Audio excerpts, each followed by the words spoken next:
Yes, good evening to all of friends. We start the class at 9 p.m. Few more seconds to go.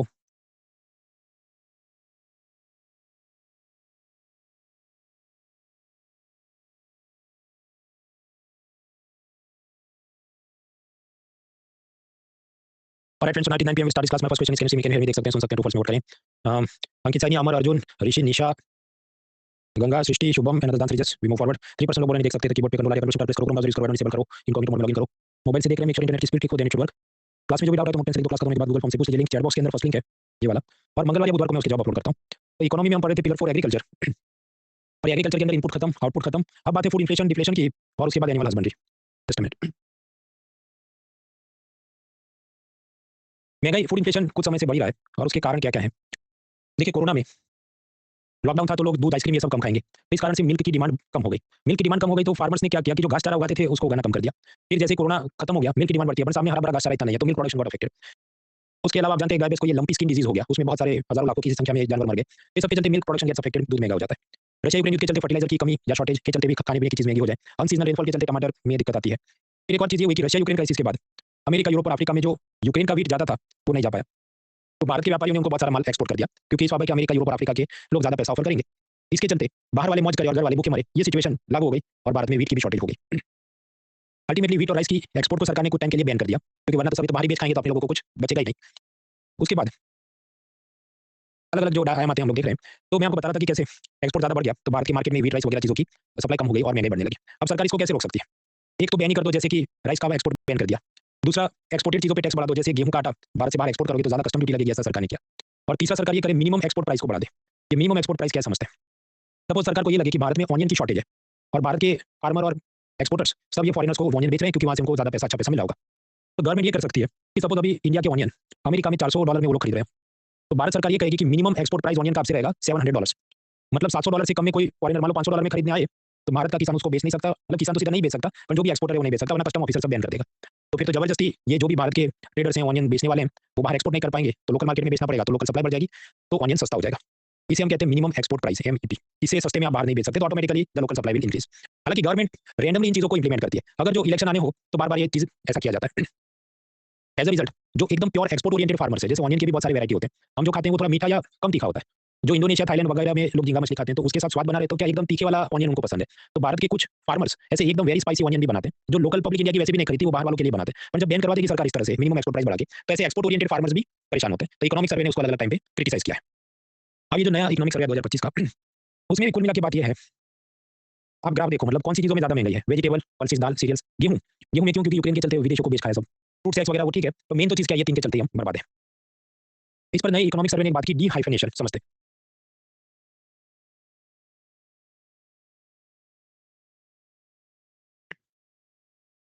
एक जमाने में America के लिए India और पाकिस्तान को कैसे लिखेगा, इंडिया डैश पाकिस्तान. मतलब उनके जो फॉरेन डिप्लोमेट्स होंगे वो हमेशा, अच्छा इंडिया तो इंडिया अकेला नहीं बोले, इंडिया पाक का ये करना, इंडिया पाक का ये करना है. मतलब अगर ओबामा इंडिया के प्राइम मिनिस्टर से हाथ मिलाएंगे तो तुरंत ही उसको बैलेंस करने के लिए पाकिस्तान के पीएम को बुला के उससे भी हाथ मिलाएंगे, क्योंकि नाराज नहीं होना चाहिए, कोई गलत मैसेज नहीं जाना चाहिए. तो दोनों को एक ही साथ जोड़ना, उसे क्या कहते हैं, हाइफेनेशन. डैश लगा के दोनों को साथ में, ये तो साथ में, जबकि वो पाकिस्तान हमारे इक्वल तो है ही नहीं, अपने से 100 गुना नीचे के रैंक में भी नहीं है. तो ट्रम्प इस बात को समझता है, तो उसने कर दिया डी हाइफेनेशन. मतलब पाकिस्तान अलग, इंडिया अलग, ऐसा डैश लगा के जोड़ के मैं देखता नहीं. तो अब देखो, पाकिस्तान से दूर से ही सलाम दुआ कर लिया और इंडिया का पीएम मिला तो गले लगा लिया, तो इसे क्या कहेंगे, D हाइफेनेशन. Do not treat them both equal, same या एज टुगेदर. ऐसा ही ट्रम्प का मिडिल ईस्ट के प्रति है, ऐसे प्राइम मिनिस्टर मोदी जी का भी मिडिल ईस्ट के प्रति. पहले ये था कि इजराइल के साथ हाथ मिला तो तुरंत अरब देशों के साथ कुछ ना कुछ प्रोग्राम कर लो ताकि कोई बुरा नहीं माने. अब ऐसा नहीं, अब इजराइल अलग ट्रीट किया जाता है, मिडिल ईस्ट को भी दोस्ती रखी जाती है, पर ऐसा नहीं कि हमेशा बैलेंस आउट करते रहना. तो इसे इंटरनेशनल रिलेशन और डिप्लोमेसी में डी हाइफेनेशन कहा जाता है. अब पिछले कुछ समय से इंडियन एक्सप्रेस में कॉलम चल रहे हैं कि जो व्हीट राइस का भी ऐसा डी हाइफेनेशन करना है. देखिए प्रेजेंटली सीन क्या है कि जो एनवायरमेंट एक्टिविस्ट है वो राइस डैश व्हीट ऐसा साथ में लिखते हैं कि दोनों ही चीजें एनवायरमेंट के लिए खराब है. राइस के चलते बहुत पानी बर्बाद होता है, व्हीट के चलते क्या पराली जलाई जाती है. मतलब राइस का ही वो दोनों को साथ ही उसी के चलते तो पराली जलानी पड़ती है, एक को काट के दूसरा लगाना है. तो व्हीट और राइस दोनों खराब चीजें, इससे फर्टिलाइजर का ओवर यूज हो रहा है, पानी बर्बाद हो रहा है, एयर पोल्यूशन हो रहा है, वगैरह वगैरह. तो वो क्या बोल रहे हैं एनवायरमेंट एक्टिविस्ट कि दोनों को बैन करो या दोनों को मतलब कम उगाया जाए. अब ऐसी मांग हो रही है कुछ इकोनॉमिस्ट और एग्रीकल्चर साइंटिस्ट द्वारा कि आप यहाँ पर डी हाइफेनेशन करो. मतलब ये बात सही है कि हमें राइस कम उगाना चाहिए, उसमें ज्यादा पानी मांगता है वगैरह, पर व्हीट को तो हमें ज्यादा इंक्रीज करना पड़ेगा उसका प्रोडक्शन, क्योंकि ये यूक्रेन युद्ध के बाद भारत का गेहूं बहुत सारा था, ये अपने ट्रेडर्स ने बाहर ही एक्सपोर्ट कर दिया है, तो अपने घर में शॉर्टेज हो गई है. तो उसमें एनवायरमेंट की पूरी मत बजाओ, देना व्हीट का ज्यादा उगाने की जरूरत है. ऐसी जो पॉलिसी बनी उसमें डी हाइफेनेशन करने की जरूरत है. अभी अचानक व्हीट की शॉर्टेज क्यों महसूस हो रही है. 2001 से लेकर अब तक 1 किलो आटा व्हीट फ्लावर उसका मैक्सिमम प्राइस अभी चल रहा है 40 रुपए. तो मतलब समझो ये कितना 25 साल या 24 साल में सबसे ज्यादा महंगाई गेहूं के आटे की बढ़ गई, जो कभी किसी ने कल्पना नहीं की थी. उसका एक तो कारण मैंने आपको बताया यूक्रेन वॉर, दूसरा है ग्लोबल वार्मिंग. आप जानते हैं ये जो व्हीट है तो उसे थोड़ा कूलर या मॉडरेट टेम्परेचर चाहिए, जो भी 20 डिग्री 25 डिग्री. आजकल तो कुछ भी 35-40 से नीचे पारा उतरता नहीं, तो स्वाभाविक है इसका ग्रोथ कम हो रहा है. तीसरा, मैदा या रिफाइंड व्हीट फ्लावर उसका बेहद ज़्यादा उपयोग बढ़ गया। केक, पेस्ट्री वगैरह में, प्रोसेस्ड फूड, बेकरी आइटम्स कुछ भी आप उठाओ उसके अंदर मैदा होता है। अब नॉर्थ के लोग गेहूँ खाएँगे बात समझ आए। पहले हम ये मानते थे कि साउथ के लोग अच्छा राइस खाते हैं तो मतलब उस हिसाब से सप्लाई डिमांड अपना एडजस्टेड है। पर साउथ के अंदर भी अब ये जो प्रोसेस्ड फूड, बेकरी, बिस्किट ये सब के चलते इतना ज़्यादा और खपत हो रहा है कि now we need to focus on growing more wheat. जबकि राइस तो समझो लोग जितना खाते हैं उतना ही खाते हैं। वो एक हद से ज़्यादा बढ़ने वाला है नहीं डिमांड। इसके अलावा सरकार ने और क्या-क्या कदम उठाए वो मैंने हैंडआउट में दिए हैं। आपके 2022 का दिया ये नया उसमें क्या समझो मुझे आपको सिर्फ थियरी के रूप में वो समझाना था। Which of the following steps can be done by government to control food inflation. तो किसी भी साल का केस स्टडी ले लो 2-3 साल का, जो स्टेप उठाए सब लिख डालो। तो मेंस में भी छाप सकते हैं और प्रीलिम में कुछ एमसीक्यू कॉज़ कॉन्सिक्वेंस फैक्टर्स के रूप में पूछा जाए तो भी आप छाप सकते हैं। तो एकदम ईज़ी से वो लॉजिक है तो हैंडआउट में देख लेना। लेकिन वो लोड नहीं लेना कि ये तारीख को ऐसा किया था। तो याद ऐसे रखना है ओके कि these are the steps can be taken by the government to combat food inflation. 2020 में क्या हुआ होगा? मतलब कोरोना का साल है तो एक्सेप्शनल के केस में कुछ-कुछ जगह देख लेना चाहिए। जैसे याद करो 2020 में करंट अकाउंट डेफिसिट नहीं हुआ था। ऐसा पहली बार हुआ है 17-18 सालों में हम पिलर 3 में देख चुके हैं। तो कोरोना में महंगाई हुई थी कि नहीं? देखिए कोरोना की शुरुआत में क्या लॉकडाउन था, तो सप्लाई चेन सब डिसरप्ट हो जाएगा। हालाँकि सरकार ने एग्रीकल्चर के जो ट्रक थे, डेयरी का सामान था उसको तो छूट थी कि कोई लॉकडाउन नहीं है। लेकिन फिर भी बाकी सब चीज़ों के चलते कुछ तो शॉर्टेज हो ही जाएगी। अब पाएँगे फूड इन्फ्लेशन बढ़ के 10% हो गया। इसका मतलब ये 2020 सितंबर का इसका मतलब क्या कि 2019 सितंबर में कोई खाने-पीने का सामान ₹100 का था वो बढ़ के 110 का हो गया था और बढ़ के 111 हो गया। हालाँकि बाद में अनलॉकडाउन होगा तो स्वाभाविक है महँगाई वापस नीचे भी गिर जाती है। अब इसके बाद मुद्दा आता है कि अलग-अलग एग्रीकल्चर कमोडिटीज़ में इन्फ्लेशन उसके क्या कारण है वगैरह प्रीलिम्स और मेंस का भी जो जानना है वो साथ में दे दिया है, देख लेते हैं। ये माइंड मैप आपके हैंडआउट में दिया तो लोड नहीं लेना है। कुल मिला के फूड इन्फ्लेशन की आप बात करें, कुछ तो कॉमन फैक्टर्स है कि सब्जी, चावल, दाल सब में लागू होते हैं। कुछ onion, tomato, dal, palm oil and essential commodities इसकी बात करनी पड़ी। देखिए कुछ कॉमन फैक्टर कि हर एक खाने-पीने की चीज़ पे जो लागू होते हैं। सप्लाई साइड में शॉर्टेज क्यों होती है? मानसून या तो बेकार आ जाए या बहुत ज़्यादा बारिश आ जाए। पेस्ट राजस्थान में एक बार याद करो टिड्डियों का लोकस्ट अटैक हो गया था। तो then it affect the supply. Post harvest losses जो उगाते हैं ज़्यादा गर्मी के चलते कोल्ड स्टोरेज नहीं और ट्रक की सुविधा नहीं बर्बाद हो जाता है। होर्डिंग संग्रहखोरी कुछ बार ज़्यादा ऑनियन पैदा किया पर दुकानदार बेचे ही नहीं, आर्टिफिशियल शॉर्टेज करवा दे, तो ये भी एक तकलीफ होती है which affects the supply. Demand side पे क्या हो रहा है? डिमांड साइड में मिडल क्लास ग्रो कर रहा है, उनकी डिस्पोजेबल इनकम ग्रो कर रही है। अब जैसे नए बजट में क्या 12 लाख तक तो कुछ इनकम टैक्स है नहीं। आपके अपन तो कमाते भी तो महंगाई भी तो उसी तरह बढ़ी है राइट, पर उससे होगा क्या कि वो पेस में चीज़ों की डिमांड बढ़ती जाती है। मान लीजिए एक फैमिली है, पहले के ज़माने में सब ठीक है दूध पिलाएंगे बच्चे को, अभी नहीं उसमें सेरेलैक मिला के पिलाओ, बॉर्नविटा मिला के पिलाओ। Suppose husband and wife both are working, तो सुबह कौन नाश्ता बनाए? तो ये प्रोसेस्ड फूड के नाम पे जो भी कॉर्नफ्लेक्स है और ब्रेड चाहिए, बहुत सारी चीज़ों की डिमांड बढ़ती है। तो पहले के मुकाबले फ्रूट, वेजिटेबल, एडिबल ऑयल ये सब की डिमांड बढ़ रही है। एडिबल ऑयल की डिमांड खास बढ़ रही है, क्योंकि जितना फास्ट फूड है, केक, पेस्ट्री है, मैदा है, बिस्किट है, हर चीज़ में आपको वो सब रिफाइंड ऑयल और ये सब न डालना पड़े। तो डिमांड इज़ इंक्रीजिंग, तो सप्लाई डिमांड मैच नहीं होगा, महंगाई बढ़ जाएगी। डिमोनेटाइजेशन के चलते भी कुछ समय फूड वेजिटेबल में महंगाई बढ़ गई। वैसा कि समझो डिमोनेटाइजेशन हुआ 2016 में, नवंबर-दिसंबर में, तो उस वक़्त एक फार्मर अपने ऑनियन या वेजिटेबल लेके आया मंडी के सेलर के व्यापारी के पास। अब ये व्यापारी क्या कहेगा? देखो 500 का नोट तो बैन हो गया। मेरे पास ये अपन बैन हो गया और मुझे अभी बैंक में एक्सचेंज करने में टाइम लगेगा। तो मैं तुमको ₹200 देता हूँ, तुम अपने ऑनियन 200 में दे दो, वरना तुम ये 500 ले लो और लाइन में खड़े रहना 2 दिन, तो तुम्हारा एक्सचेंज हो जाएगा। फार्मर शहर में नहीं रहता, वो गाँव से आया है, तो इतना टाइम रहेगा तो कुछ ना कुछ रेंट चढ़ेगा, इधर-उधर कहाँ होटल में रुकूँगा, तो 200 लेके वो तो वापस चला जाएगा। इस कारण से वो नाराज़ हो जाए फार्मर कि वेजिटेबल में तो कुछ भाव ही नहीं दे रहे नोटबंदी का बहाना देके। तो नेक्स्ट ईयर में क्या करूँगा? नेक्स्ट ईयर में टोमेटो नहीं उगाऊँगा, नेक्स्ट ईयर में व्हीट उगाऊँगा, गेहूँ, क्योंकि गेहूँ में तो सरकार एमएसपी देती है तो वो तो फिक्स ही है और उसमें नोटबंदी भी होगा तो बैंक खाते में कुछ तो पैसा दे देंगे। तो इस कारण से बहुत सारे फ्रूट वेजिटेबल सेलर्स डिमोनेटाइजेशन के बाद बहुत सारे फ्रूट वेजिटेबल के फार्मर्स डिमोनेटाइजेशन के बाद गेहूँ चावल उगाने लगे एमएसपी के लिए, तो फ्रूट वेजिटेबल में महंगाई बढ़ गई। अब आगे बढ़े तो दाल में आप देखिए दाल के भाव बहुत बढ़ जाते हैं, ₹100 140 कुछ भी चलता है। तो भारत में दाल की शॉर्टेज क्यों है? Buy pulses. समझिए एक किसान के पास 1 हेक्टेयर ज़मीन है। अब 1 हेक्टेयर ज़मीन के अंदर वो व्हीट लगा मान लीजिए 30 क्विंटल व्हीट पैदा होता है। सरकार उसका एमएसपी बोले ₹1000 पर क्विंटल। तो फार्मर को कितना मिलेगा? 30 क्विंटल टाइम्स ₹1000 मतलब ₹30,000 वो कमाएगा। मान लीजिए उसी 1 हेक्टेयर में वही फार्मर दाल उगाए पल्सेस, तो 8 क्विंटल का यील्ड आएगा। क्योंकि समझो दोनों अलग-अलग टाइप की वनस्पति है। गेहूँ का ज़्यादा किलोग्राम निकलेगा तो दाल का ज़्यादा किलो ऐसा नहीं है, वो अलग बायोलॉजी अलग है उसकी, बॉटनी अलग है उसकी। तो 8 क्विंटल आएगा। सरकार कहे हम इसका ज़्यादा एमएसपी देंगे कि ₹1500 पर क्विंटल। आपके तो फार्मर ने यही उगाना चाहिए, पर आप लॉजिकली सोचो फार्मर क्या सोचता है कि 8 क्विंटल निकलेगा ₹1500 भाव है, तावी लान ओनली ₹12,000 सैड इमोजी। तो भले सरकार ये कहे कि हम ज़्यादा एमएसपी देते हैं, फार्मर असल में ज़्यादा कमा नहीं पाएगा क्योंकि उसकी बॉटनी बायोलॉजी ऐसी है कि उसका यील्ड इस लेवल का रहता है 1 हेक्टेयर में। अभी फार्मर के पास अभी 5-10 हेक्टेयर ज़मीन हो तो वो कुछ करे तो अलग बात है, लेकिन कल के लेक्चर में हमने देखा था 86% ऑफ द एग्रीकल्चर फैमिली ऐसी है जिनके पास 2 हेक्टेयर से कम ज़मीन है, तो बेचारा क्या करे? तो then he will feel compelled to grow wheat. इस कारण से over the period of time Bharat के ज़्यादातर इलाकों में व्हीट राइस का उत्पादन मतलब ज़्यादा फार्मर उसमें लग जाएँगे। अब आप देखो कि 2004 से 9 में व्हीट का एमएसपी ₹400 बढ़ा है, दाल का एमएसपी ₹190 बढ़ा है। तो फार्मर यहाँ पर भी देखिए देखो व्हीट का जो एमएसपी बढ़ाने का सरकार का स्पीड भी ज़्यादा है। ये दाल में कुछ मज़ा नहीं है, इवन फ्रूट वेजिटेबल में मज़ा नहीं है। एक ही चीज़ में मज़ा है कि गेहूँ उगाते हैं देर रात। तो इस कारण से बेटर एमएसपी की लालच में अपना जो फाइनेंस इरिगेटेड लैंड है उसमें सीरियल उगाते हैं, शुगरकेन गन्ना उगाते हैं। तो बाकी जो ये दाल है वो लोग कम उगाते हैं। दाल की अपनी बायोलॉजी बॉटनी में भी कुछ तकलीफ है। आप जानते हो पल्सेस उगाने से वो जो भी सॉइल में नाइट्रोजन फिक्सेशन होता है, राइजोबियम बैक्टीरिया है, तो इस कारण से सॉइल में नाइट्रोजन बढ़ जाता है, सॉइल ज़्यादा फर्टाइल हो जाती है। इसके चलते वहाँ पर वीड ग्रोथ भी बढ़ जाता है। समझो शहद है तो मधुमक्खियाँ आ जाएँगी और उसी तरह पल्सेस लगाए तो घास-फूस यानी वीड भी आजू-बाजू ज़्यादा लग जाता है, क्योंकि क्या उसको भी न्यूट्रिशन मिला है उसी ज़मीन से और वो फिर इसका चूस लेगा। उसके हिस्से का जितने किलोग्राम नाइट्रोजन जाना चाहिए वो वीड वीड घास-फूस वो खा रहा है तो इसका यील्ड खराब करता है कि 8 की जगह 7 क्विंटल पैदा होगा। पल्सेस में आप जानते हैं प्रोटीन ज़्यादा है। इसके चलते जो भी कीटक होते हैं पेस्ट्स, उसको राइस दो और उसको दाल दो तो वो दाल खाएगा कि मेरे को ऋतिक रोशन बनना है, इसमें प्रोटीन ज़्यादा है। तो पेस्ट अटैक, फंगस अटैक ये सब पल्सेस में ज़्यादा होता है। इस कारण से पैदा भी आपने 8 क्विंटल किया तो खराब हो गया 7 क्विंटल हाथ में आता है। Then what is the way forward? आपको पल्सेस यानी दाल का सब रिसर्च डेवलपमेंट बढ़ाना पड़ेगा। रिसर्च डेवलपमेंट बढ़ाना पड़ेगा कि ऐसा pest resistant, genetically modified, climate resistant वगैरह-वगैरह आप उगाना शुरू करो, ऐसा रिसर्च करो। पर एग्रीकल्चर साइंटिस्ट ये करते नहीं खास। इंडियन साइंटिस्ट सीरियल मतलब ये गेहूँ चावल पे ज़्यादा फोकस करते हैं, दाल पे कम करते हैं। इसका कारण ये कि जो भी पद्म अवार्ड या वर्ल्ड फूड प्राइज़ अवार्ड मिले हैं भूतकाल में, वो ऐसे एग्रीकल्चर साइंटिस्ट के हाथ में जाते हैं जिन्होंने गेहूँ या चावल या ऐसी चीज़ों का प्रोडक्शन क्या नया वैरायटी ढूँढा हो। क्योंकि वो पद्म या वर्ल्ड फूड प्राइज़ वाले क्या सोचेंगे कि बहुत लोग गरीब हैं, भूखमरी है, तो इनको अगर ये गेहूँ उगाया, चावल उगाया तो बेस्ट चीज़ है। यही साइंटिस्ट भगवान है, इसी ने सब अच्छा रिसर्च किया है। बाकी ये सब पल्सेस या फूड वेजिटेबल वो तो सब सस्ते लोग हैं, उनको कुछ पता नहीं। तो ऐसा है कि यूट्यूब पर अगर एक जात का रील चलता है तो सभी लोग उसी टाइप का रील बनाते हैं, कोई नया यूनिक क्रिएशन नहीं होता। तो दैट इज द प्रॉब्लम। फिर इकोनॉमिक सर्वे का कॉबवेब फिनोमिना। कॉबवेब फिनोमिना ऐसा है, मान ली 2015 में दाल बहुत कम हो गई है, तो दाल का भाव बढ़ जाएगा कि 140 की जगह 160 हो जाए। तो 2016 में बहुत सारे फार्मर क्या सोचे कि चलो इस बार हम दाल उगा लेते हैं क्योंकि उसका भाव ज़्यादा बढ़ रहा है। इस कारण सभी फार्मर अगर दाल लगा देंगे तो दाल की सप्लाई बढ़ जाएगी, तो भाव गिर के वो 140 की जगह 130 हो जाएगा। इसके चलते नेक्स्ट ईयर 2017 में फार्मर वापस से गुस्सा हो जाएगा, ये दाल में मजा नहीं उगाना है, तो शॉर्टेज हो जाएगा, इसलिए वापस 160, फिर अगले साल वापस नहीं उगाएंगे क्योंकि भाव अगले साल ज़्यादा उगाएंगे तो भाव गिर जाएगा। तो ये जो फिनोमिना हुई कि अप डाउन होता है और उसके प्रेडिक्शन में जब ये लोग सप्लाई बढ़ाते हैं तो उल्टी दिशा में चला जाता है, इसको कहते हैं cobweb phenomena. This is another reason why there is shortage of pulses. Solution इसका क्या है कि फार्मर्स को एक एडवाइजरी या रिसर्च और प्राइस फोरकास्ट जारी किया जाए कि देखो इस साल ये भाव चला, अगले साल तुम मतलब वो खुद स्टेट गवर्नमेंट भी कुछ इनको एनकरेज करेगी, भाई ये डिस्ट्रिक्ट वालों तुम ही लगाओ, तुम लोग मत लगाना वरना सप्लाई डिमांड ऐसा हो जाता है। जब तक कोई एक सेंट्रल अथॉरिटी वो चीजें कोऑर्डिनेट नहीं करेगी और आप टोटल छूट दो तो फार्मर खुद से कितना वो तुक्के लगाएगा और कॉबवेब फिनोमिना में फंस जाएगा। अभी फूड इन्फ्लेशन से लड़ना है तो सरकार क्या कर सकती है? मैंने आपको बताया कि ये आटे का भाव बढ़ के 40 रुपीस पर किलोग्राम हो गया, जो 2001 से लेकर सबसे ज्यादा है। Then what can government do? Normally सरकार ने एमएसपी पर जो गेहूं खरीदा है या चावल खरीदा है, वो नॉर्मली जाना है पीडीएस शॉप, राशन की दुकान, मिड डे मील, मध्याह्न भोजन, गरीब बच्चों को स्कूल में देना, ये सब काम है।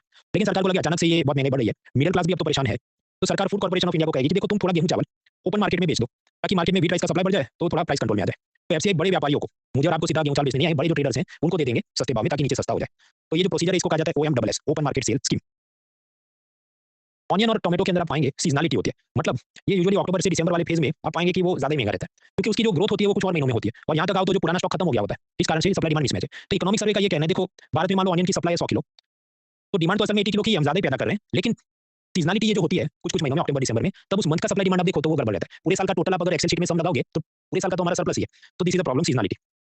सरकार क्या कर सकती है? चाहे दाल है, वेजिटेबल है, ऑनियन, पोटेटो, देशी विदेशी किसानों से सरकार खरीद ले और कस्टमर को सस्ते भाव पे बेचे। इसके वास्ते तिजोरी में पैसा रखा है जिसका नाम है प्राइस स्टेबलाइजेशन फंड, और वहां से 0% ब्याज पे ये food corporation of India, NAFED वगैरह संस्थाओं को सरकार लोन देती है। ये प्राइस स्टेबलाइजेशन फंड कल रात हम लोग पढ़ चुके हैं। तो this is another way to control the food inflation. फिर फूड प्रोसेसिंग मिनिस्ट्री लेके आई ऑपरेशन ग्रीन्स।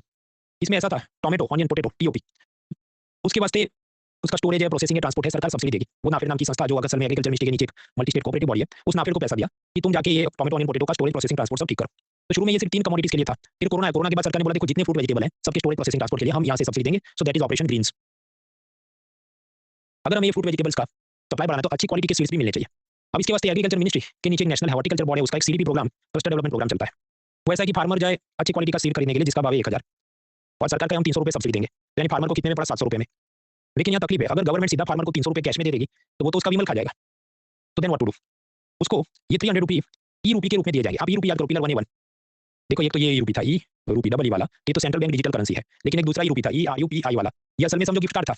ये गिफ्ट कार्ड एसएमएस जैसा गरीब आदमी को दे दो, तो इसका ये जो कोड है ये केवल सीड बेचने वाली कोई वेबसाइट पे ही चलेगा, वहीं पर चलेगा। वो उसका अमेज़न से गुटखा खरीदने गया तो कोड एरर आ जाएगा। तो ये सब किया गया, इसके वास्ते पोर्टल है, उसका नाम है सीडीपी सुरक्षा पोर्टल, जहां पर सुरक्षा तो मतलब कुछ नहीं, सीधा आपको सीड बेचने की सुविधा है। इसका नाम ढंग सुरक्षा मतलब क्या कि कोई आपको कंप्लेंट करनी, साइबर क्राइम, ऐसा पोर्टल का नाम रखो। तो ये जो इधर के आईएएस ऑफिसर हैं वो मतलब ज्यादा दिमाग नहीं लगा रहे हैं, ऐसा मेरा लॉजिक इसमें से निकल के आता है। मतलब कुछ तो एग्रीकल्चर में सुरक्षा तो मतलब क्या, या तो आप ये कहो कि पेस्ट या जीव जंतु या क्लाइमेट चेंज ऐसा कुछ है तो डिजास्टर मैनेजमेंट का पोर्टल है, तो लॉजिक बनता है सुरक्षा। खरीदना सीड है, उसमें क्या सुरक्षा है? ऑनियन की और क्या तकलीफ है?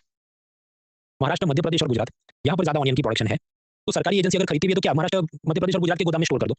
लेकिन फिर जब शॉर्टेज होगी तो इसको दिल्ली तक पहुंचाना है, लेकिन उस वक्त बहुत ज्यादा बारिश हो जाती है तो सारे ट्रक्स रुक जाते हैं। अब यानी महाराष्ट्र में खासकर मुंबई और उसमें जब बाढ़ आ जाती है तकलीफ होती है।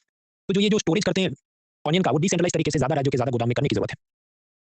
भारत देश में ये पोलियो और बाकी वैक्सीन का कितना सप्लाई कौन से डिस्ट्रिक्ट के कौन से हॉस्पिटल में है, ये सब हेल्थ मिनिस्ट्री को पता रहता है क्योंकि ई-विन नाम का ऑनलाइन पोर्टल में सारा डेटा एंट्री होते रहता है। तो उससे वो वैक्सीन सप्लाई अगर मॉनिटर होता है तो ऑनियन सप्लाई का भी ऑनलाइन मॉनिटरिंग का ऐसा मैकेनिज्म होना चाहिए ताकि कौन से डिस्ट्रिक्ट में कितना ऑनियन है उसका हमेशा हम फोरकास्ट कर पाएं, तो उसके सप्लाई डिमांड चीजों को एडजस्ट कर सकते हैं। हम लोग जो खाते हैं वो ऑनियन कैसा हो, हरा भरा है। मान लीजिए उसको सुखा दिया जाए, डिहाइड्रेट किया जाए, ऐसा एकदम पत्ती जैसा हो जाए, तो डिहाइड्रेट ऑनियन उसकी शेल्फ लाइफ लॉन्गर होती है, वो बिगड़ता नहीं है, जो भी मान लो 2-3 साल चलता होगा। तो हाइड्रेटेड मतलब ये ताजी वैरायटी है, उसको बेच दो, बाकी सबको डिहाइड्रेटेड कर दो, ऐसा इकोनॉमिक सर्वे की सलाह है। लेकिन अब जब भारत में अपना खान-पान का हैबिट क्या है, फ्रेश वेजिटेबल्स हम पसंद करते हैं। अमेरिका में सिस्टम उल्टा है, वो सब टीन कैन में भर के रखते हैं और फिर उसको गर्म करके खाते हैं। तो ये सब अपनाना इस कारण से भी थोड़ा मुश्किल है। We prefer to eat fresh. तो हमने देख लिया कॉर्न फैक्टर, परसिस, टोमेटो के कारण एक तो क्लाइमेट चेंज है, उसके चलते इसकी पंखुड़ियां मुरझा जाती है। दूसरा इसके अंदर कुछ पेस्ट, उसका अटैक हो जाता है। एक बार भारत के किसानों ने स्विट्जरलैंड का सीड्स अपनाया और बहुत अच्छा प्रोडक्शन टोमेटो का हुआ, पर बाद में कोई ऐसा कीटक आ गया कि स्विट्जरलैंड का वैरायटी उससे इम्यून ही नहीं था, तो सब बर्बाद हो गया फसल। इस कारण से फार्मर परेशान रहते हैं, तो बाकी टोमेटो के अलावा कुछ और उगा लेते हैं, ऐसा सोचते हैं। परसिस की मैंने बात की, आगे सब पाम ऑयल और एसेंशियल कमोडिटी देखा है, थोड़ा पढ़ते हैं फिर देख लेते हैं।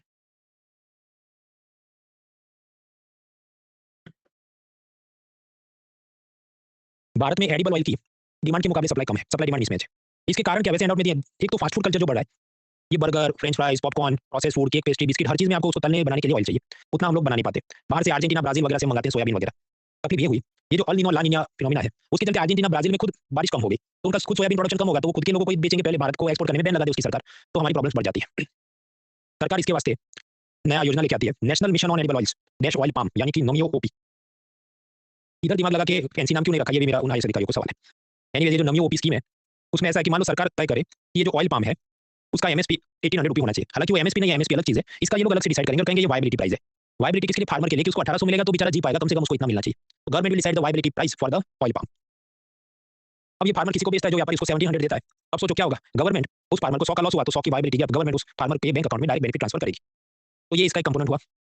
क्या कंपोनेंट? वायबिलिटी गैप, यानी पैसा ट्रांसफर करेंगी। दूसरा, सरकारी फार्मर्स को ट्रेनिंग देगी कि कैसे ऑयल पाम को आप ज्यादा अच्छे से उगा सकते हैं। बाकी और भी चीजें आपके एंड में देख लेना। सो दैट इज नमी ओपी। अब ये योजना समझो इतनी जोरदार मुझे तो लगी नहीं। एमसीक्यू के पॉइंट तो पुरानी हो गई और जाने लगी, जो कोर आर्गुमेंट मैंने आपको बताया। कुछ टाइम पास पता नहीं क्या है, उसके आर्टिकल में घुस जाते हैं कि क्रूड पाम ऑयल का जो वायबिलिटी प्राइस है वो होलसेल प्राइस के साथ लिंक्ड है और इसका हम एमसीक्यू बनाएंगे। पहली बात कि मुझे इतना टेक्निकल हो जाएगी यूपीएससी लगता नहीं, और जाए भी तो हम लंबे हो जाएंगे ऐसा सब याद करने में, तो बाकी सब्जेक्ट तैयार करो। प्रश्न, ये जो वायबिलिटी प्राइस तय किया सपोज 1800, वो किसने तय किया? Cabinet committee of economic affairs ने, एग्रीकल्चर मिनिस्ट्री ने, या किसने किया? तो वो सब सरकार ने प्रेस रिलीज में खास बोला नहीं, तो हम जाएंगे नहीं, पर मेरा लॉजिक अगर होगा तो ये होगा एग्रीकल्चर मिनिस्ट्री प्रपोज करेगी और फाइनली कैबिनेट जो होगा वो डिसीजन लेता होगा। ऐसे फालतू चीजों समझ, मतलब बहुत ज्यादा दिमाग नहीं खर्च करना चाहिए। कुछ लोग इसी में घुस जाते हैं कि अच्छा ये एमएसपी के अंदर तो था तो इसमें है कि नहीं। देखिए एमएसपी में ऑयल पाम नहीं है। एमएसपी में आप देखो ग्राउंड नट मूंगफली है, सोयाबीन है, सनफ्लावर, सीसेमम, नाइजर सीड, ये सब है। पाम ऑयल नहीं है। पाम ऑयल अलग चीज है, तो इसके लिए सरकार ने अलग स्कीम निकाली है। फिर सरकार ने कहा पिछले बजट में आत्मनिर्भर ऑयल सीड अभियान, कि जिसमें मस्टर्ड, सरसों, ग्राउंड नट मूंगफली, सेसमी, तिल, सोयाबीन आप समझते हैं, सनफ्लावर, सूर्यमुखी, इन सब के प्रोडक्शन को बढ़ोतरी देंगे। तो दैट इज आत्मनिर्भर ऑयल सीड अभियान। इसके बाद का होता है एसेंशियल कमोडिटी एक्ट, लंबा चलेगा तो ब्रेक ले लेते हैं। ब्रेक में आप सोचिए जस्ट अ मिनट, इनमें से कौन कौन सी चीजों को आप कहेंगे कि सरकार ने पब्लिक इन्वेस्टमेंट एग्रीकल्चर में किया? Break for 5 minutes.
Three more minutes.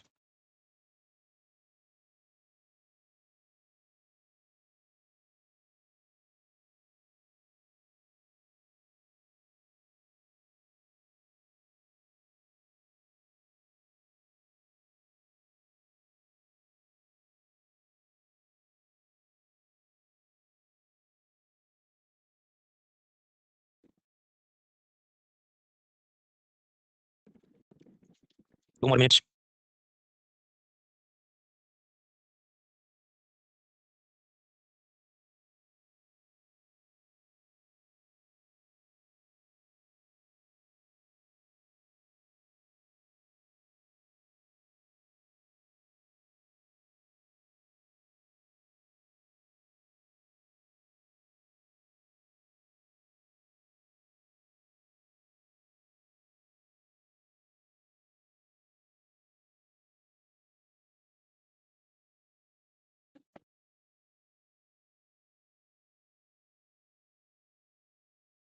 Thirty more seconds.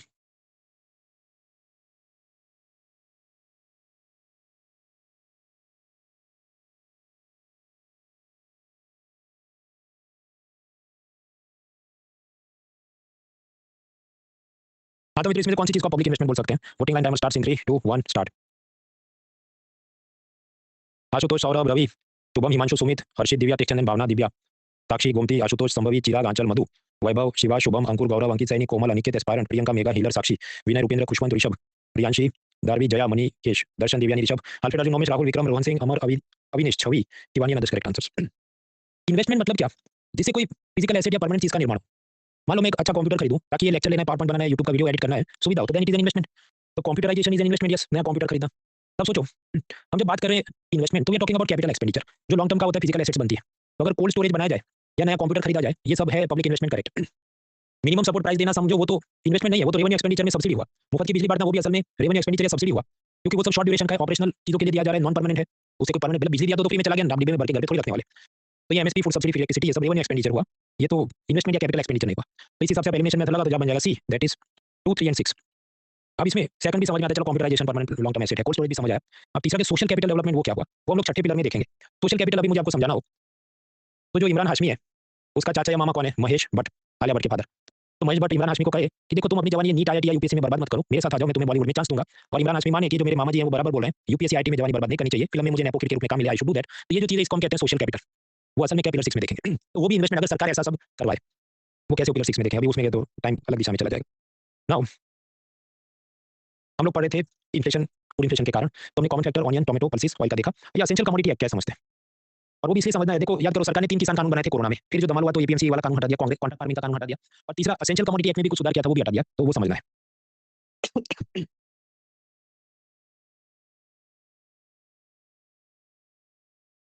Essential commodities act, आवश्यक वस्तु अधिनियम, मतलब उसमें गवर्नमेंट को पावर मिलता है कि फूड, फर्टिलाइजर, मेडिसिन, पेट्रोलियम इसके भाव सरकार चाहे तो कंट्रोल कर सकती है, और कंपनियों ने जबरदस्ती उसी भाव पे बेचना होगा।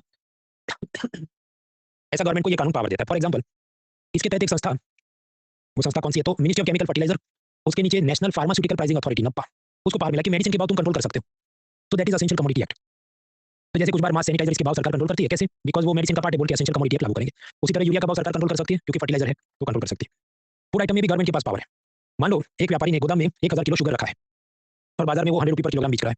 सरकार को लगे महंगा है, इसको सस्ता में कैसे कराऊंगी, जो भी गेहूं है, चावल है, शुगर है, चीनी है, तो सरकार एसेंशियल कमोडिटी एक्ट में प्राइस कंट्रोल अनाउंस कर सकती है। यस, उसी तरह वेयरहाउस के अंदर कितना सामान रख सकते हो उसकी स्टॉक लिमिट भी तय कर सकती है।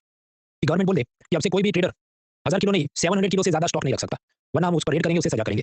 तो अब ये भाई साहब पे प्रेशर बन जाएगा कि 700 किलो की स्टॉक लिमिट है, इसके पास 1000 किलोग्राम है, तो जबरदस्ती इसने 300 किलोग्राम सेल करना होगा, मार्केट में बेचने को निकालना होगा। तो आइटम की अब सप्लाई बढ़ गई, तो जो 100 रुपये का भी राइस या शुगर था वो अभी सस्ता हो जाए, 80 रुपये का हो जाए। तो स्टॉक लिमिट इंपोज करके भी भारत सरकार महंगाई से लड़ सकती है। ये एसेंशियल कमोडिटी एक काम कब आता है, जब होर्डिंग हो रहा हो। होर्डिंग मतलब जानबूझ के व्यापारी बैठा है स्टॉक लेके लेकिन बेच नहीं रहा है, आर्टिफिशियल शॉर्टेज क्रिएट करा के महंगा कर रहा है, तो एसेंशियल कमोडिटीज एक्ट लागू होता है। इसके अंदर स्टेट गवर्नमेंट को सब पावर होता है कि आप जाके सब स्टॉक लिमिट चेक करो, सजा करो। इकोनॉमिक सर्वे 2020 ने पाया कि जैसे आप जानते हैं ट्रैफिक सिग्नल पे हेलमेट नहीं पहना तो सजा होगी, पर असल में वो सजा से ज्यादा करप्शन का एक माध्यम बन जाता है कि आपको टिकट कटवाना नहीं था, आप उसको 1000 रुपये नहीं 100 रुपये देके निकल लो। ऐसा ही एसेंशियल कमोडिटी एक्ट में हो रहा है। इकोनॉमिक सर्वे ने पाया 2020 का डेटा है, 76,000 टाइम्स रेड्स हुए। ये जो स्टेट गवर्नमेंट के जो भी पब्लिक डिस्ट्रीब्यूशन और बाकी अधिकारी होंगे, 76,000 टाइम उन्होंने रेड किया, और पेनल्टी कितनों पे लगाई, सिर्फ 3000 व्यापारियों पे। तो क्या इसका मतलब कि बाकी के 73,000 व्यापारी सब दूध से धुले हुए थे? नॉट नेसेसरी, हो सकता है उसके अंदर और 50,000 भी यही सब खेल कर रहे थे, लेकिन उन्होंने रिश्वत दी तो उनके ऊपर कार्रवाई नहीं हुई। तो इकोनॉमिक सर्वे ने कहा कि यहाँ पर जो गवर्नमेंट इंटरवेंशन है it hurts more than it helps, मतलब ये कानून से असल में तो गरीब आदमी का कुछ भला नहीं हुआ, अधिकारियों को रिश्वत लेने का मौका मिल गया है। इसमें फूड प्रोसेसिंग कंपनी वाले भी परेशान है कि मान लीजिए एक ब्रिटानिया टाइगर बिस्किट बनाने के लिए कंपनी ने व्हीट, शुगर, ये सब का गोदाम में हजार किलो का स्टॉक रखा है, और ये ब्रिटानिया कंपनी बिस्किट बनाती है, उसको कालाबाजारी नहीं करनी है, गेहूं महंगा कराने के लिए कोई ऐसा नहीं कर रहा है। लेकिन जब भी इलेक्शन करीब आए और भारत में आप जानते हैं महंगाई तो चलनी है, तो सरकार को दिखाना पड़े कि हमने महंगाई काबू में की है, तो क्या करेंगे, जबरदस्ती का एसेंशियल कमोडिटी एक्ट में नया स्टॉक लिमिट लागू कर देंगे व्हीट के लिए, शुगर के लिए। अब जो बदमाश है वो तो रिश्वत देके छूट जाएंगे, जो हमने पिछली स्लाइड में देखा, लेकिन ये ब्रिटानिया कंपनी का मालिक, उसने ये सब जो गोदाम बना के रखा है उसको भी परेशान किया जाएगा, जबकि ये तो कालाबाजारी करने के लिए नहीं करा, इसको तो बिस्किट बनाकर उसका काम है।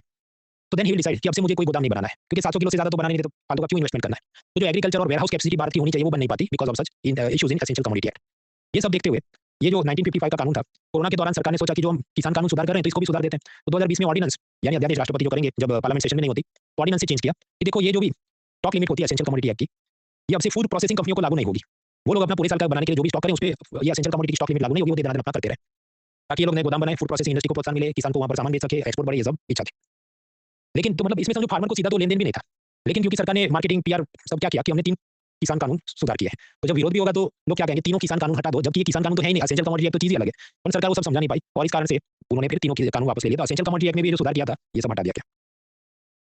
तब तक हमने इन्फ्लेशन देखा। अभी प्रश्न की कभी सस्ता भी हो सकता है पूरी डिफ्लेशन भी हो सकता है, कभी कभी हो जाता है।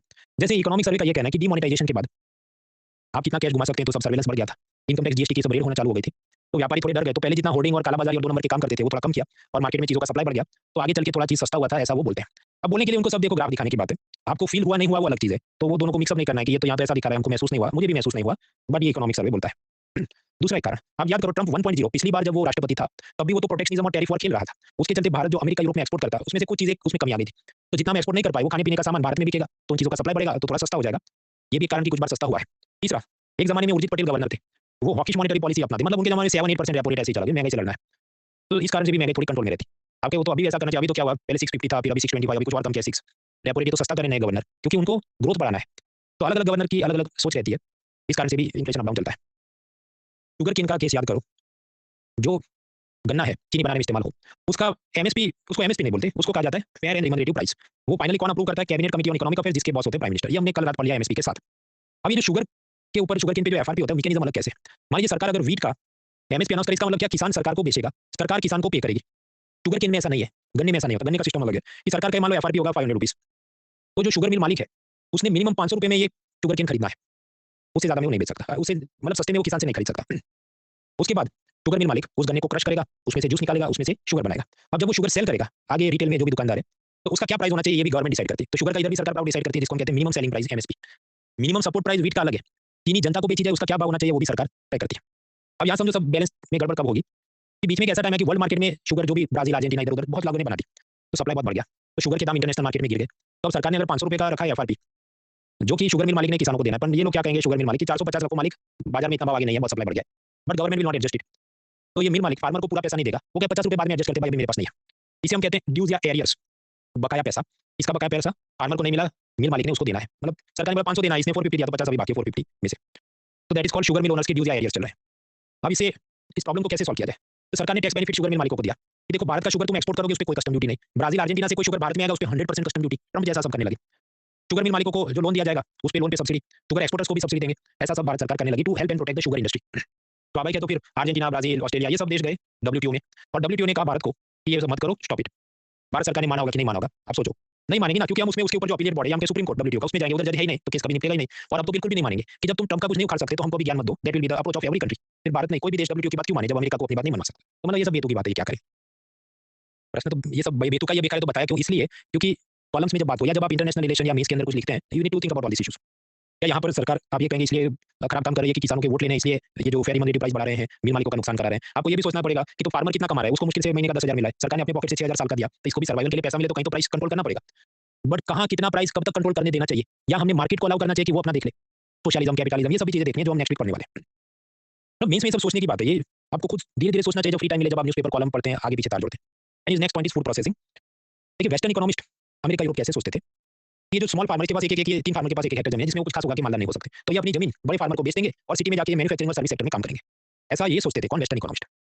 भारत में ये नहीं होगा, क्योंकि भारत में जो फार्मर है वो जमीन को अपनी रेपुटेशन के साथ जोड़ते हैं, तो बेच के चले जाएंगे तो इज्जत कम हो जाएगी, बिरादरी में लोग क्या सोचेंगे, शादी बच्चों की कराने में दिक्कत होगी वगैरह वगैरह। इस कारण से भारत में लैंड कंसोलिडेशन नहीं हो पाता। जैसा अमेरिका में फार्मर्स के पास हजारों एकड़ जमीन है, वैसा भारत में आपको नहीं मिलेगा। तो सरकार ने सोचा कि लैंड कंसोलिडेशन तो जरूरी है, वरना इतने छोटे-छोटे फार्म में क्या ही उगा लेगा ये। तो क्या किया जाए?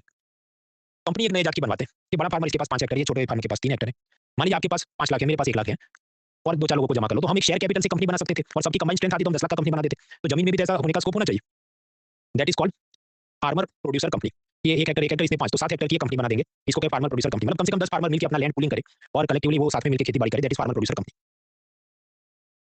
इस पे कुछ शर्तें होती हैं, ये कभी पब्लिक लिमिटेड नहीं बन सकता, मतलब आम जनता को अपना आईपीओ नहीं बेच सकता, शेयर बॉन्ड नहीं बेच सकता ऐसा निकाल के। हालांकि फाइनेंस मिनिस्ट्री, एग्रीकल्चर मिनिस्ट्री इसको कुछ 10-12 लाख रुपए देते हैं। ये जो फार्मर प्रोड्यूसर कंपनी है उसमें बेस्ट एलिमेंट दोनों साइड के आ गए, एक तो कोऑपरेटिव सोसाइटी जैसा है, अमूल जैसा, कि छोटे बड़े किसान सब अपना कुछ कंट्रीब्यूट कर रहे हैं, और ये प्राइवेट लिमिटेड कंपनी जैसा प्रोफेशनल मैनेजमेंट, लायबिलिटी ये सब भी होता है। अब कैसे वो सब चार्टर्ड अकाउंटेंट काम पढ़ने नहीं बैठेंगे, बस कबूल करो एमसीक्यू के लिए कि हाँ ये ऐसा है। Next is agriculture infrastructure fund.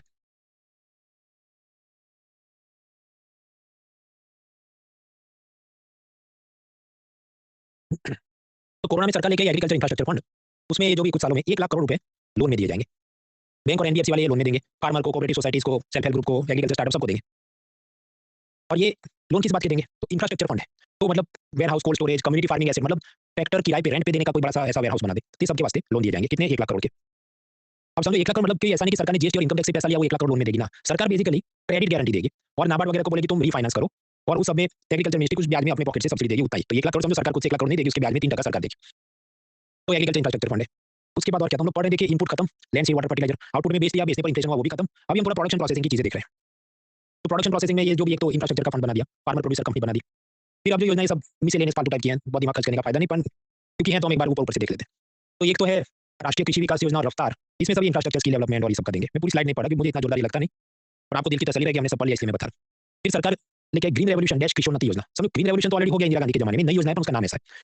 असल में कांग्रेस के जमाने में कुछ 11 अलग-अलग स्कीम्स थी, उसको कंबाइन करके बोला कि अब से ग्रीन रेवोल्यूशन डैश कृषि योजना। अब इसमें जो आएगा हॉर्टिकल्चर मतलब फल फ्रूट सब्जी का मिशन, फूड सिक्योरिटी मिशन, तो इसमें वीट राइस ये सब करेंगे। सस्टेनेबल एग्रीकल्चर मतलब केमिकल कम होगा, केमिकल कम यूज करो, ऑर्गेनिक फार्मिंग करो, ऐसा मिशन होगा। एग्रीकल्चर एक्सटेंशन, एक्सटेंशन मतलब वो कंप्यूटर का पावर केबल नहीं, एक्सटेंशन मतलब कोचिंग। तो फार्मर्स को हम सब ट्रेनिंग देंगे कैसे अच्छे से खेती करनी है। ई गवर्नेंस मतलब मोबाइल ऐप बनाएंगे, सीड प्लांटिंग मटेरियल आप समझते हैं। फिर एग्रीकल्चर मैकेनाइजेशन, तो जैसे नॉर्थ ईस्ट में छोटे साइज के ट्रैक्टर का रिसर्च करना है या ट्रैक्टर रेंट पे मिले, ये सब हम प्रमोट करेंगे। प्लांट क्वारंटीन मतलब उसमें जो बीमारी कीड़े लग जाए उसका मिशन है। सेंसस मतलब ये जो भी उसका सर्वे डेटा निकालना, स्टैटिस्टिक करना है। एग्रीकल्चर कोऑपरेशन मतलब अमूल जैसा। एग्रीकल्चर मार्केटिंग मतलब ये नाम वगैरह जो पोर्टल बना दिए। तो कुल मिलाकर ऐसे 11 मिशन है ग्रीन रेवोल्यूशन डैश कृषि योजना में। प्रीलिम्स के लिए तो मुझे इतना काम का लगता नहीं, क्योंकि ये बहुत सब पुरानी चीज़ें हो गई। चालू ही है, पर ये हॉट एंड हैपनिंग टाइप के टॉपिक्स नहीं है। आपको करना ये है कि प्रीलिम जब आपका खत्म हो जाए, सिलेबस खत्म हो जाए, तो पिछले 1-2 साल की योजना कुरुक्षेत्र मैगज़ीन डाउनलोड करो और उसमें पूरा नहीं पढ़ना है। शुरू में एक पेज होता है, उसको कहते हैं चीफ एडिटर्स प्रीफेस, प्रस्तावना। उसमें एक पेज में उसने समराइज़ किया हुआ है कि क्या लिखा है इसमें। वो देखना, इंडेक्स देखना, इंडेक्स में कुछ लगे एग्रीकल्चर का अच्छा आर्टिकल है, वो देख लेना। कुछ बार यूपीएससी क्या करती है कि बहुत पुरानी और ऑब्सक्योर चीज़ों के बारे में पूछती है, वो योजना इतनी पुरानी हो कि उसका कोई डिस्क्रिप्टिव आपको पढ़ाएगा ही नहीं। एक बार हॉर्टिकल्चर मिशन का ऐसा कुछ पूछ लिया था। फ्री टाइम मिले तो की बात है, ये भी फ्री टाइम नहीं मिले तो नहीं करोगे तो कोई लूट नहीं जाएगा, पर मैंने आपको बता दिया। Now next is food processing. Food processing में सरकार बनाती है मेगा फूड पार्क, जो हम ऑलरेडी फॉरेन ट्रेड पॉलिसी में सीख चुके हैं कि अहमदाबाद और अडालज के बीच एक नया इंडस्ट्रियल हब बना देंगे। तो वहाँ के लिए जो भी इलेक्ट्रिसिटी लाइन रोड सरकार बिछाएगी और वहाँ कॉमन इंफ्रास्ट्रक्चर की हल्दीराम, एमडीएच और पतंजलि ने बस फैक्ट्री लगानी, बाकी सब सरकार सेट करके देगी। ट्रक का वजन करने का machine, common warehouse, common packaging machine, worker hostel, school बच्चों के लिए वगैरह वगैरह। That is mega food park. तो प्रधानमंत्री किसान संपदा योजना ऐसा फूड प्रोसेसिंग मिनिस्ट्री का योजना है, वो बेसिकली ऐसा मेगा फूड पार्क और इंटीग्रेटेड कोल्ड चेन्स बनाते हैं। फिर उसी के तहत उन्होंने कुछ शुरू किया ऑपरेशन ग्रीन्स, जो ब्रेक से पहले मैंने आपको बताया कि टोमेटो, ऑनियन, पोटैटो और कोरोना के बाद बाकी फूड वेजिटेबल भी, इन सबके वास्ते फूड प्रोसेसिंग मिनिस्ट्री ने नाफेड नाम की संस्था को पैसा दिया कि स्टोरेज, प्रोसेसिंग और ट्रांसपोर्ट का सब बेहतर करो, सप्लाई चेन मैनेजमेंट इंप्रूव करो। ये क्या सिकंदर सिंह चना, इसे क्या बोलेंगे, माइक्रो फूड प्रोसेसिंग यूनिट है। तो इनका आप जानते हैं, इनका सप्लाई चेन मैनेजमेंट ऐसा होगा कि मान लो अहमदाबाद और गांधीनगर या बड़ौदा, इतना 3-4 डिस्ट्रिक्ट से ज़्यादा ये बेचता नहीं होगा। इसका प्रोडक्ट भी शायद अच्छा हो, लेकिन पैकेजिंग, क्वालिटी, मार्केटिंग, अमेज़न पे लिस्ट करा दो, बिग बास्केट पे लिस्ट करा दो, बेंगलुरु में भी बेचने की कोई, ये सब या तो इसका विजन नहीं होगा या उसका विजन तो होगा लेकिन उसके पास ऐसी ट्रेनिंग नेटवर्क सब सपोर्ट स्ट्रक्चर नहीं होगा। तो ये सब हम करेंगे। इसकी जो योजना है उसको कहते हैं prime minister formalisation of micro food processing enterprises. ऐसी ये योजना है ताकि funding, training, brand building, marketing में मदद मिलती है।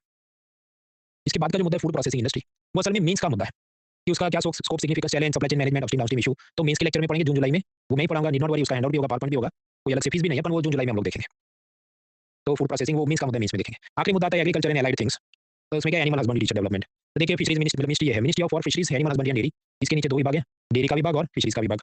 उसके बाद 5-5 साल पे लाइफ स्टॉक सेंसस होता है। पिछले वाला 2019 में हुआ था, अभी 2025 में हो रहा है। आपका ये तो उससे कम ज़्यादा टाइम में है। तो समय बीच में कोरोना आ गया ना, तो फिर पूरी हिम्मत उसकी पकड़ लो तुम कि ये तो 5 साल नहीं 6 साल पे हो गया था। सरकार को पूछो यार, मेरे को क्या पूछते। तो जो भी जनरल नॉलेज है वो आपके हैंडआउट में दिया है, याद रहता, ठीक है, नहीं याद रहे तो छोड़ो। स्टेट सर्विस में ज़्यादा उसको याद रखना पड़ेगा। जैसे आपको क्या लगता है कौन से स्टेट में कैटल मतलब गाय भैंस सबसे ज़्यादा होंगे? आप तुक्का मार के बोलेंगे यूपी में होना चाहिए, गलत, वेस्ट बंगाल में सबसे ज़्यादा है। तो मतलब वेस्ट बंगाल की स्टेट सर्विस होगी तो उनको इस पे गर्व लगता होगा, प्राउड, तो वो देविलास हो सकता है, तो आपको वो तैयार करके जाना पड़े। गोट, बकरियाँ किधर सबसे है? राजस्थान में। बफेलो यूपी में ज़्यादा है। खैर आईएएस में क्या याद रखना है, मिथुन वो भैंस जैसा ही है, नॉर्थ ईस्ट में पाया जाता है, तो वो कहाँ-कहाँ पाया जाता है या याक कहाँ पाया जाता है, खैर वो सब याद देख लेना। तो आई थिंक दैट वाज़ 2019 उसके पहले का सेंसस था। अभी नया वाला होगा 2025 में। अभी इसका डेटा कैलकुलेशन हो रहा है, बाद में आएगा रिपोर्ट। उसमें जानने लगी है कि स्ट्रे एनिमल्स मतलब ये सड़कों पे घूमने वाले कुत्तों को भी गिनेंगे, डोमेस्टिकेटेड एनिमल्स उसमें हाथी भी, खरगोश भी, ये सब भी गिनेंगे। वो पूरी लिस्ट हैंडआउट में दिया, देख लेना। उसका डेटा हालांकि अभी रिलीज होना बाकी है, अभी तो सिर्फ डेटा कलेक्शन हो रहा है। मिल्क के लिए क्या ऑपरेशन फ्लड्स और उसको भारत के अंदर दूध उत्पादन के लिए वो तो 70 के ज़माने से चालू किया। मिल्क इंडस्ट्री की तकलीफें क्या है? 3 तकलीफ है। 2017 के बाद सप्लाई बहुत बढ़ गया और फिर उसके चलते के भाव बहुत सस्ते हो गए, तो किसानों को कॉस्ट प्राइस भी निकालना मुश्किल हो गया, ये एक तकलीफ। 2022 में कैसे फॉडर शॉर्टेज हुई वो मैंने आपको बताया। उसके बाद रिसेंट टाइम्स में ये पशुओं को लंपी स्किन डिजीज हो गया और उसमें हज़ारों लाखों अपने गाय भैंस सब मर गए। तो दीज़ आर चैलेंजेस। सरकार की योजना क्या, व्हाइट रेवोल्यूशन। उसके नीचे बहुत सारी dairy entrepreneurship, livestock census, fodder vaccination, ये सब चलते रहता है। जानवर बीमार हो जाते हैं, सस्ते में किसान को दवाई मिलनी चाहिए, इसके वास्ते एक नई योजना है, वो देख लेते हैं। देखिए क्रोसिन, मेटासिन, ये सब क्या है? सर्दी जुकाम सर दर्द की दवाएं, ये ब्रांडेड है। मतलब क्रोसिन या मेटासिन उसकी जो भी फार्मा कंपनी होगी वही बनाएगी, दूसरे लोग उसको बनाए तो वो नाम नहीं दे सकते क्रोसिन या मेटासिन है। दूसरे लोग बनाए उसे हम कहें जेनेरिक मेडिसिन, पैरासिटामोल, तो वो कोई भी बना के बेच सकता है क्योंकि उसका जो भी पेटेंट होगा पहली कंपनी के पास वो एक्सपायर हो गया, तो कोई भी बना सकता है। वैसे जेनेरिक मेडिसिन है, they tend to be cheap. अब ऐसी जेनेरिक दवाइयाँ जो सस्ती होती है, आम जनता को मिल पाए, इसलिए सरकार की तरफ से दुकानें चलाई जाती है। तो इंसानों की दवाई के लिए जो दुकान चलाते हैं उस योजना का नाम है प्रधानमंत्री भारतीय जनौषधि केंद्र। ये पिलर 6 हेल्थ में देखेंगे। जानवरों की भी दवाइयों को ऐसा जेनेरिक सस्ती दवाइयाँ मिले, उसकी योजना लाते हैं, उसको कहेंगे पशु औषधि इनिशिएटिव। और ये इसका और भी जनरल नॉलेज आप हैंडआउट में देख लेना, नथिंग रॉकेट साइंस। फिर ये एक ट्रक है, ये दूसरा, तीसरा, चौथा, 5 ट्रक भर के ये सब जानवरों की स्कीम्स हैं, याद रहे तो ठीक है, नहीं याद रहे तो बाकी सब्जेक्ट तैयार करो, वो मतलब हैंडआउट में दिया है। रूमिनांट्स मतलब जुगाली करने वाले जानवर, वो घास गाय खाएगी, फिर वो कहीं पर बैठेगी, फिर उसका स्टमक के अंदर 1 या 2 चैम्बर होते हैं, तो दोबारा अपने मुंह में वो घास को वापस आधा चबाया हुआ है उसको वापस चबाएगी, फिर तो उसको डाइजेस्ट अच्छा हो, ऐसा कुछ है। वो बायोलॉजी बॉटनी में देखना। ये जो रूमिनांट्स हैं, जुगाली करने वाले जानवर, गाय भैंस हैं, शीप और गोट, भेड़ बकरी भी है। तो फार्मर ने क्या ज़्यादा पशुपालन करना चाहिए, गाय भैंस की, शीप या गोट? इकोनॉमिक सर्वे ने कहा कि जो छोटे किसान हैं, गरीब किसान हैं, उन्होंने शीप गोट पर ज़्यादा फोकस करें क्योंकि ये कम पानी में भी जी सकते हैं कंपेयर टू कैटल, बफेलो, मिथुन, याक। हरा भरा घास चारा नहीं मिले तो श्रब और ट्रीज और ये सब टहनियाँ खा के भी जी सकते हैं। इनका रिप्रोडक्शन रेट भी ज़्यादा होता है कि मान लो गाय भैंस को साल में एक बार एक बछड़ा हो, इनको बहुत सारे बच्चे पैदा होंगे और फार्मर उसको बेच के ज़्यादा पैसे कमा सकता है। तो स्मॉल मार्जिनल फार्मर और वीमेन फार्मर की इनकम बढ़ाने के लिए स्मॉल रूमिनेंट्स पर फोकस करना जरूरी है। इसके बाद फिशरीज।